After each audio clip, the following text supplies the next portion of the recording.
मित्रांनो, economic study या YouTube चॅनलवरती तुम्हा सर्वांचं खूप खूप स्वागत आहे। आपण मागच्या लेक्चर्सपासून आंतरराष्ट्रीय अर्थशास्त्र हा घटक शिकत आहोत। या घटकामध्ये आपण विविध पॉइंट पाहिले की जे परीक्षेच्या दृष्टीने खूप महत्त्वाचे आहे। आजचाही जो आपला लेक्चर असणार आहे तो आंतरराष्ट्रीय अर्थशास्त्राचाच आहे किंवा आंतरराष्ट्रीय व्यापारासंबंधीचाच आहे। का हे एक पॉइंट येते आहे जे परीक्षेला 100% विचारले जातात, म्हणून याच्यावरती दृष्टिक्षेप टाकणं किंवा त्यांचा अभ्यास करणं महत्त्वाचे आहे। आलं लक्षात? सेट पेपरमध्ये नेट सेटची जे परीक्षा आहे, ज्यांना भविष्यामध्ये प्रोफेसर बनायचं आहे आणि तेही ग्रँटेडला, तर त्या शिक्षकांना किंवा त्या विद्यार्थ्यांना सेट किंवा नेट पेपर पास होणं खूप आवश्यक आहे। तर तुमचा त्याच्यामध्ये अर्थशास्त्रामध्ये तुम्हाला 10वा चॅप्टर जो आहे तो आंतरराष्ट्रीय अर्थशास्त्राचा आहे। आंतरराष्ट्रीय अर्थशास्त्राचा सखोल आणि सविस्तर अभ्यास करणं खूप महत्त्वाचं आहे। म्हणून मी प्रत्येक लेक्चर्समध्ये त्या टीवायचा सिलेबस, त्याचबरोबर सेट नेटचा सिलेबस किंवा त्यानुसार कशा प्रकारचे प्रश्न विचारले जातात असं हे MCQ लेक्चर असेही आपल्या या यूट्यूब चॅनलवरती, इकॉनॉमिक स्टडी या यूट्यूब चॅनलवरती सतत टाकत असते। कधी MCQ पॅटर्नमध्ये टाकते तर कधी सविस्तर लेक्चरच्या स्वरूपात टाकत असते। ज्या विद्यार्थ्यांनी अजूनही आपल्या चॅनलला भेट दिलेली असेल त्यांनी नक्कीच आपल्या चॅनलला, इकॉनॉमिक स्टडी या चॅनलला भेट द्या, लेक्चरला लाईक करा, सबस्क्राईब करा आणि आपल्या मित्रमैत्रिणींना शेअर करा, जेणेकरून तुमचाही अभ्यास होईल आणि तुमच्या मित्रमैत्रिणींचाही अभ्यास होईल। लक्षात? जर एखादा लेक्चर समजलं नाही तर तुम्ही मला कमेंटच्या माध्यमातून तेही सांगा। तो पॉइंट मी तुम्हाला दुसऱ्या लेक्चर्समध्ये अजून सविस्तररित्या कशा चांगल्या पद्धतीने सांगता येईल तो नक्कीच प्रयत्न करणार आहे। परंतु तुम्ही लेक्चर्स नक्की बघा, स्किप न करता पहा। जर आपण अर्धवट लेक्चर जेव्हा बघतो त्यावेळेस प्रॉब्लेम असा होऊन जातो की प्रश्नाचं उत्तर नक्की असतं काय आणि आपल्याकडून दिलं काय जातं। जे हाय लेवलच्या परीक्षा असतात त्याच्यामध्ये आपल्याला शॉर्टकटमध्ये प्रश्न विचारले जात नाही, तर प्रश्नाची काठिण्य पातळी ही जास्त असते, त्यामुळे प्रश्न व्यवस्थित सुस्पष्ट असतात आणि उत्तरही आपल्याला त्या प्रमाणात द्यावी लागत असतात। आले लक्षात? म्हणून मी सर्व विद्यार्थी मित्रांना काय सांगत असते की तुम्ही लेक्चर स्किप न करता बघा, जेणेकरून तुम्हाला योग्य ते उत्तर नक्की मिळत जाईल। आले लक्षात? तर चला अधिक वेळ न वाया घालता आपण आजच्या या लेक्चर्सकडे वळूया। आजचा आपला हा जो लेक्चर्स आहे तो आहे मुक्त व्यापार विरुद्ध संरक्षित व्यापार। काय बघायचे आपल्याला? मुक्त व्यापार विरुद्ध संरक्षित व्यापार। आलं लक्षात? पहिला आपण मुक्त व्यापार बघून घेऊ। आपल्याला काय बघायचं आहे? मुक्त व्यापार बघायचा आहे। मुक्त व्यापार, नंतर आपण बघू संरक्षित व्यापार। संरक्षित व्यापार, मुक्त व्यापार बघू, मग संरक्षित व्यापार बघू। मुक्त व्यापार कशाला म्हणायचं? तर मुक्त व्यापार हा आंतरराष्ट्रीय व्यापारासारखा असतो। आंतरराष्ट्रीय व्यापारामध्ये आपण जसं एका देशाचा दुसऱ्या देशांशी जो व्यापार चालत असतो, लक्षात? आंतरराष्ट्रीय व्यापार म्हणजेच काय की एका देशाची सीमारेषा ओलांडून आपण जेव्हा दुसऱ्या देशांशी व्यापार आणि व्यवहार करतो तेव्हा त्या व्यापाराला आंतरराष्ट्रीय व्यापार म्हणत असतो। लक्षात? आंतरराष्ट्रीय व्यापाराचा फायदा काय असतो किंवा मुक्त व्यापाराचा फायदा काय असतो? तर सर्वच वस्तू आणि सेवा या बाजारपेठेमध्ये विकायला आलेल्या असतात, बरोबर, आणि सगळ्या देशातल्या वस्तू आपल्याला खरेदी किंवा विक्री करता येतात। म्हणून मुक्त व्यापाराचा एक महत्त्व सांगितलं किंवा मुक्त व्यापार म्हणजे काय? तर मुक्त व्यापार म्हणजे अशा स्वरूपाचा व्यापार की जो जसा आपण स्वदेशी उद्योग करत असताना किंवा स्वदेशी उद्योग करत असताना कोणत्याही प्रकारची जकात किंवा शुल्क आकारत नाही, तसाच आंतरराष्ट्रीय व्यापार करताना किंवा मुक्त व्यापार करताना आपल्या देशातील वस्तू दुसऱ्या देशात जात असताना किंवा दुसऱ्या देशातील वस्तू आपल्या देशात येत असताना कोणत्याही प्रकारची जकात किंवा शुल्क आकारलं जात नाही, तेव्हा त्या व्यापाराला काय म्हटलं जातं? मुक्त व्यापार असं म्हटलं जातं। कशाला म्हटलं जातं मुक्त व्यापार? तर मुक्त व्यापार म्हणजे अशा स्वरूपाचा व्यापार की ज्या व्यापारामध्ये जसं आपण आपल्या स्वदेशी उद्योगांना संरक्षण देण्यामध्ये किंवा राज्यांमध्ये जेव्हा आपण व्यापार करतो तेव्हा एका राज्यातून दुसऱ्या राज्यात जेव्हा वस्तू आणि सेवा जात असतात तेव्हा कोणत्याही प्रकारचा त्याच्यावरती कर शुल्क आकारला जात नाही, जकात आकारला जात नाही, कोणत्याही प्रकारचा प्रशुल्क आकारला जात नाही। अशा प्रकारचं जेव्हा जो राज्यामधले व्यापार चालतो त्यांच्यावरती जसे आहे नियमावली, तीच नियमावली आपण जेव्हा आंतरराष्ट्रीय म्हणजे एका देशातून जेव्हा दुसऱ्या देशामध्ये सीमारेषा ओलांडून जेव्हा आपली वस्तू परदेशात जात असते किंवा परदेशातली वस्तू आपल्या देशात येत असते, त्यावेळेस आपण त्याला कोणत्याही प्रकारची जकात शुल्क आकारत नाही, प्रशुल्क आकारत नाही, कोणत्याही प्रकारचा टोल घेत नाही, जकात घेत नाही. मग अशा प्रकारचा जो व्यापार चालतो आपला त्याला म्हटलं जातं मुक्त व्यापार. आलं लक्षात तुम्हाला? मुक्त व्यापाराची संकल्पना समजली.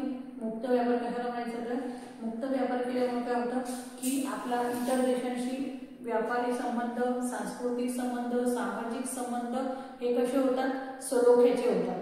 कसे होतात? तर सलोख्याचे होतात. दोन देशांमध्ये व्यापार जर चांगल्या प्रकारचा मुक्त स्वरूपाचा झाला तर नक्की दोघी देशांना एकमेकांविषयीची संरक्षितता प्राप्त होते, संरक्षण प्राप्त होते, युद्धासारखी परिस्थिती निर्माण होत नाही. यासाठी मुक्त व्यापार चांगल्या प्रकारचा असतो. त्याचबरोबर दोन देशांमध्ये जर दोन देशांमध्ये व्यापार चांगल्या प्रकारचा झाला तर युद्धासारखी परिस्थितीही निर्माण होत नाही, संरक्षणावरती तेवढ्या प्रमाणात खर्च करावा लागत नाही. जास्तीत जास्त काय करावं लागतं तर परकीय चलनाचा साठा दोन्ही देशांमध्ये वाढत असतो. आणि लक्षात आर्थिक विकास घडून येतो. दोन्ही देशांचा काय होत जातो? आर्थिक विकास घडून येत असतो. कशामुळे शक्य आहे हे? तर हे मुक्त व्यापारामुळे शक्य आहे. मुक्त व्यापार हा कसा असतो की दोन्ही अर्थव्यवस्था, मग आपली ही भारतीय अर्थव्यवस्था असो किंवा अमेरिकन अर्थव्यवस्था असो, ज्या दोन देशांचा व्यापार चालू आहे त्या दोन देशांमध्ये वस्तू जेव्हा आयात किंवा निर्यात होतात तेव्हा कोणत्याही प्रकारची जकात शुल्क आकारला जात नाही, कोणत्याही प्रकारचं प्रशुल्क आकारला जात नाही.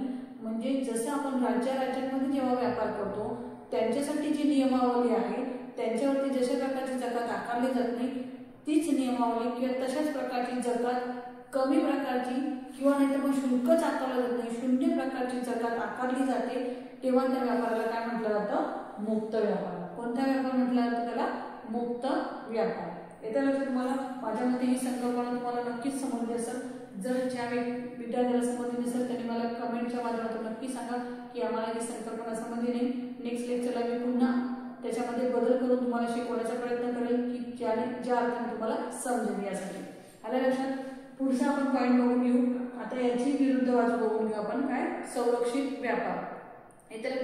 अजून एक पॉईंट मुक्त व्यापारामध्ये सांगायचा राहिला तो म्हणजे मुक्त व्यापार करत असताना यामध्ये शासनाचा कोणत्याही प्रकारचा हस्तक्षेप राहत नाही. जेव्हा दोन देश व्यापार करतात तेव्हा सरकार यामध्ये कोणत्याही प्रकारचा हस्तक्षेप करत नाही.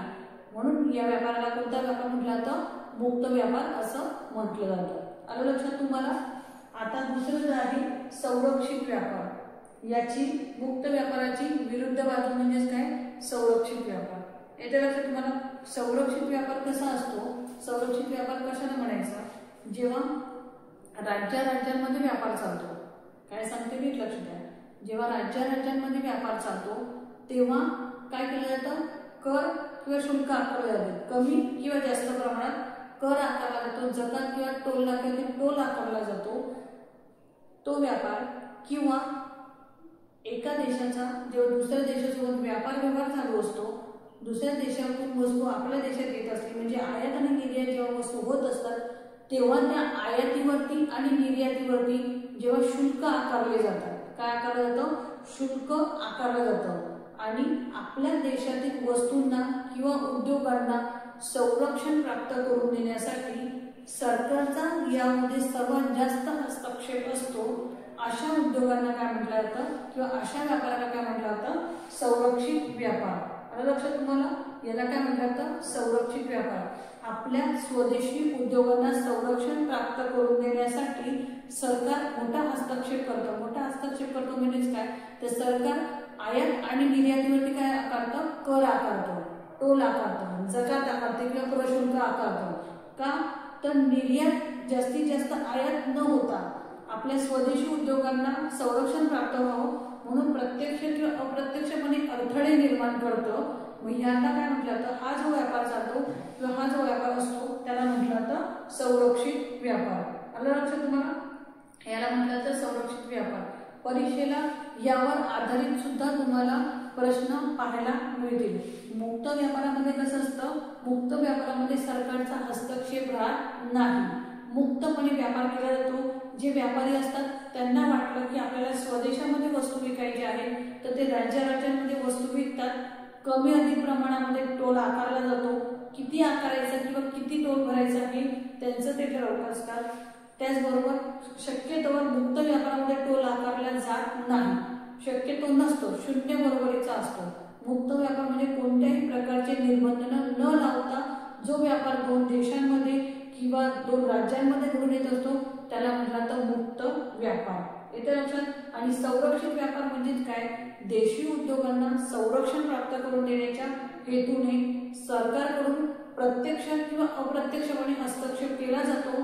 म्हणजेच काय, स्वदेशी उद्योगांना संरक्षण प्राप्त करण्याच्या हेतूने सरकार निर्यातीवरती आणि आयातीवरती काय लावत असतं, कर लावत असतं किंवा जकात लावत असतं किंवा प्रशुल्क आकारत असतं। या सगळ्या गोष्टींना काय म्हणत असतात, तर याला म्हटलं जातं संरक्षित व्यापार। म्हणजे देशी उद्योगांना संरक्षण प्राप्त करून देण्याच्या हेतूने अप्रत्यक्ष किंवा प्रत्यक्षपणे सरकार हस्तक्षेप करत असतं, अशा स्वरूपाचा जो व्यापार असतो त्याला म्हटलं जातं संरक्षित व्यापार। आलं लक्षात। हा सीमारेषा ओलांडून असो किंवा सीमारेषेच्या आत जो व्यापार होतो त्याच्यातला व्यापारावरती कोणत्याही प्रकारचे शुल्क न आकारता सरकार हस्तक्षेप करत असतं, अशा स्वरूपाचा व्यापार तो म्हणजे संरक्षित व्यापार। दोन्ही संकल्पना माझ्या मते नक्कीच तुमच्या आता क्लिअर झालेल्या असतीलच। परीक्षेला यावर आधारित सुद्धा प्रश्न विचारले जातात। मी पुढचा जो लेक्चर घेईल त्याच्यामध्ये तुम्हाला मुक्त व्यापारावरती आणि संरक्षित व्यापारावरती या दोन्ही संकल्पनांवर आधारित MCQ पॅटर्न मध्ये प्रश्न टाकणारच आहे। त्याचबरोबर आंतरराष्ट्रीय व्यापारावर आधारित सुद्धा प्रश्नोत्तर तुम्हाला त्या MCQ लेक्चर्स मध्ये पाहायला मिळतील। लेक्चर्स नक्की पहा, स्किप न करता पहा। लेक्चर आवडल्यास लाईक करा, सबस्क्राईब करा आणि आपल्या मित्रमैत्रिणींना शेअर करायचा।